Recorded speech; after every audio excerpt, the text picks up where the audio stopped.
Manchester City's narrow 1-0 victory over Brentford in Premier League Round 7 should have been a routine win, another step in Pep Guardiola's relentless march toward dominance.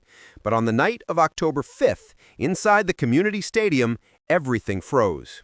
In the 20th minute, Rodri, the heartbeat of City's midfield, the silent conductor of Pep's orchestra, suddenly sat down on the turf, clutching his thigh. Teammates immediately kicked the ball out of play. The crowd fell silent. Rodri shook his head over and over, his eyes glistening as if he already knew the worst. The Spanish midfielder tried to stand but couldn't. Moments later, he limped off, head down, walking toward the tunnel as medical staff surrounded him. Pep Guardiola stood still near the sideline, his face tight with anxiety. This wasn't just another injury. For City fans, it was déjà vu. A flashback to the nightmare of September 2024, when Rodri tore his knee ligament and missed almost the entire season. He was sidelined for 236 days, missed 53 matches, and only returned in May. Now, barely 5 months after his comeback, the sight of him limping off again felt like a dagger through the heart of every City supporter. Since the start of the new season, Pep has handled Rodri with extreme caution. The midfielder has played the full 90 minutes only twice. In other games, he was either subbed early or rested entirely. Guardiola knew Rodri's body was still recovering and didn't want to risk it. Yet football, as it always does, finds cruel ways to remind you that nothing is guaranteed. One wrong step, one sharp turn, and months of careful planning go up in smoke. Rodri isn't just a midfielder. He's the glue, the metronome, the foundation of everything Manchester City builds. When he plays, City move with precision, control, and calm. When he doesn't, they lose balance. Last season, in the rare games without him, City's midfield looked disjointed, their possession less fluid, their rhythm broken. Even Guardiola himself admitted many times, Rodri is irreplaceable. After the match, Pep's concern was clear. He told reporters, "Rodri is too important. I don't even want to imagine the team without him." Early assessments from the medical team suggested a hamstring issue, with an estimated absence of 2 to 3 weeks. But given his history of ligament and muscle problems, the real fear isn't how long he'll be out, it's whether this will keep happening again and again. Rodri later spoke briefly, saying he felt some tightness, but hoped it wasn't serious. Still, for a player recovering from a major knee injury, even a minor muscle strain can become a long-term problem. Since his return, Rodri has struggled with recurring muscular fatigue, a sign that his body is still not fully ready for the relentless pace of modern football. Pep once admitted he couldn't make Rodri play 3 times a week anymore. And that's the curse of dependence.